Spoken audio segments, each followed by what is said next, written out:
네, 시청자 여러분 반갑습니다. 급등전 시그널만 공략하는 수급원터입니다. 자, 시장이 현재 지수가 오르락 내리락 하다가 단기적인 조정 이후에 새로운 방향으로 전개될지 아니면은 그대로 하락 추세를 이어가 버릴지, 자, 이런 시점에 놓여 있는 상황이고요. 그런 시점에서 조금 시장에 부각을 받을 수 있는 종목과 섹터군이 어떤 종목과 섹터가 있는지를 제가 한번 설명드리는 시간 가져보도록 할 거고요. 오늘 살펴볼 종목은 한일사료입니다. 한일사료. 자, 한일사료. 제가 왜 오늘 이 종목을 준비를 했고 설명드리려고 하는지 끝까지 시청하시면 분명히 조금 도움이 된다라고 저는 생각을 합니다. 현재 시간은 5월 4일 오전 11시 21분이고요. 자, 오늘은 5월 첫째 주 마지막 거래일을 준비하고 있는 상황입니다. 자, 한일사료 설명드리기에 앞서서 제가 지금 별도로 실시간 소통방을 하나 운영 중에 있어요. 이 실시간 소통방은 단순하게 종목을 주고 이런 방이 아니고요. 현재 내가 보유하고 있는 종목군들이 어떤 섹터에 포함이 되어 있고, 그리고 단기적으로 어디까지 올라갈 수 있고, 어떤 자리에서 매도하는 게 조금 더 효율적인 리스크 관리를 할 수 있는지에 대한 그런 내용들을 조금 중점적으로 설명드리는 소통방이고요.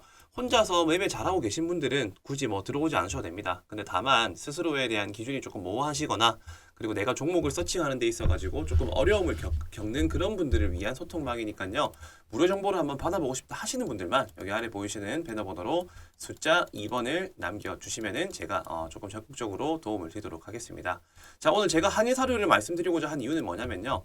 최근에 지수가 상승을 할 때, 자, 이렇게 지수가 상승을 할 때 올라갈 수 있는 테마, 그리고 내려갔었을 때 올라갈 수 있는 테마. 자, 이렇게 제가 두 가지 방향성을 열어두시라고 분명히 말씀을 드렸어요. 올라갈 때 갈 수 있는 테마는 당연히 지수 연계 테마가 되겠고, 그 지수 연계 테마는 4차 산업 수혜주들이다. 그 4차 산업 수혜주들 중에서도 여러 가지 종목들이 있겠지만은 이렇게 시세가 계속적으로 전체적으로 다 올라가는 게 아니라 한 섹터가 올라가고 나면은 한 섹터가 쉬고, 한 섹터가 쉬고 난 다음에는 다시 다른 섹터가 올라가고, 자, 이렇게 순환 시세가 만들어진다라고 제가 분명히 말씀을 드렸을 거예요. 자, 너무 제가 올라가는 방향성만 설명을 드렸었던 것 같아가지고 이제는 지수가 추가적으로 하락할 수 있는 가능성에 대한 그런 지수 역행주, 자, 이 역행주도 한번 다뤄볼 필요가 있다라고 생각이 듭니다. 자, 오늘 같은 경우에 제가 품절주하고 금 관련주들이 지수가 한 차례 더 조정이 나온다라거나 불안정한 모습이 나오면 상승이 나온다. 자, 그렇게 제가 말씀을 드렸을 거예요. 아니나 다를까 지금 현재 오늘 엘컴텍, 자, 안전자산 관련주죠. 오늘 10% 이상, 거의 20% 가까이 상승이 나왔고요. 그리고 추가적으로 퍼스텍, 자, 이 종목도 방산주입니다. 방산주. 바로 전고점을 뚫어버리면서 당일날 지금 제가 봤었을 때는 여기도 마찬가지로 한 15% 가량 상승이 나왔습니다. 자, 이처럼 지수가 조금 불안정한 그런 흐름이 나왔을 때 지수 역행 테마로 이렇게 수급이 급하게 몰린다라는 특징이 있다는 거예요. 자, 이러한 원리들을 일단 이해를 하셨다라고 하면은 지금부터는 그러면은 또 다른 지수 역행주들, 만약에 지수가 한 차례 더 조정이 나온다라고 했었을 때 그 한 차례 더 조정이 나오는 시점에 맞춰가지고 내가 조금 준비해 볼 수 있는 종목은 어떤 종목이 있을까? 자, 이런 부분들에 관심을 가지셔야 된다는 겁니다. 자, 한일사료. 자, 이 종목은요, 대부분 다들 알고 계실 거예요. 사료, 말 그대로 사료, 그리고 식량 관련주라고 보시면 됩니다. 아니, 지금 시기에 갑자기 왜 뜬금없이 사료주야, 식량 관련주야, 이렇게 말씀하시는 분들 계실 거예요. 근데 시장의 특징과 흐름이 지수가 하락을 했었을 때 식품, 자, 사료주들이 올라갔었다라는 말입니다. 자, 지금 이 차트를 한번 살펴보도록 할게요. 한일사료가 지금 차트상으로 봤었을 때 중간중간에 이렇게 매집봉을 계속 만들다가 한 차례 급하게 빼고 저점을 찍고 난 다음에 급등이 나온 시점이 언제냐? 자, 바로 4월 18일, 맞나요? 4월 19일부터 최고점을 찍었을 때가 26일까지입니다.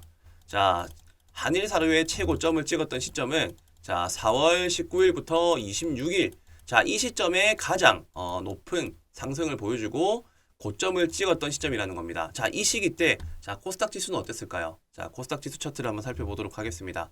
자, 4월 19일 날짜가 어디죠? 네, 바로 최고점입니다. 최고점에서 한번 윗꼬리를 달고, 그 다음에 내리 음봉이 연속으로 나왔어요. 언제까지요? 자, 한번 체크해 보겠습니다. 이 날이 바로 26일까지예요. 자, 어떻게 됐냐면, 한일사료가 최고점을 찍었을 때, 저점을 형성하고 계속 상승이 나왔을 때의 기점이 4월 19일에서 26일이라고 말씀드렸었고, 코스닥 지수 같은 경우도 최고점을 찍은 시점부터 쭉 내려서 낙폭 과대 구간, 제일 저점을 찍었을 때가 여기가 바로 26일이라는 겁니다.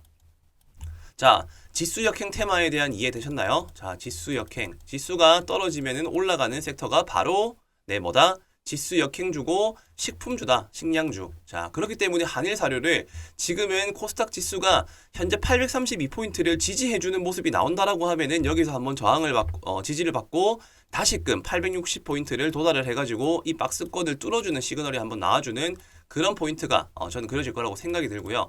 만에 하나 시장의 악재, 글로벌 악재로 인해서 832포인트가 무너지고 822포인트가 무너진다라고 했었을 때는 지수가 더 밀리게 될 것이고 자연스럽게 지수가 저점을 깬다라는 것은 투자의 심리가 악화가 됩니다.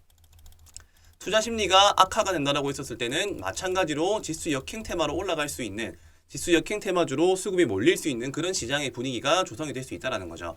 자, 그렇기 때문에 저희는 이 두 방향성을 열어두셔야 됩니다. 여기서 지지를 받고 상승하는 흐름, 여기서 지지를 받지 못하고 꺾이는 흐름.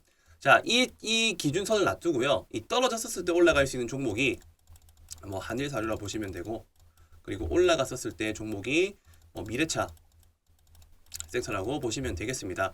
자, 이런 식으로 제가 정리를 해드렸는데, 자, 이렇게 시장의 흐름대로 흘러갈 수 있는 요인들에 대해서는요. 자, 이 사료주가 왜 올라가는지에 대한 배경, 그리고 앞으로도 더 올라갈 수 있는지에 대한 재료의 모멘텀을 일단 알고 계셔야지 매매를 하실 때 조금은 더 불안정한 마인드를 컨트롤할 수 있을 것이라고 생각이 들고요.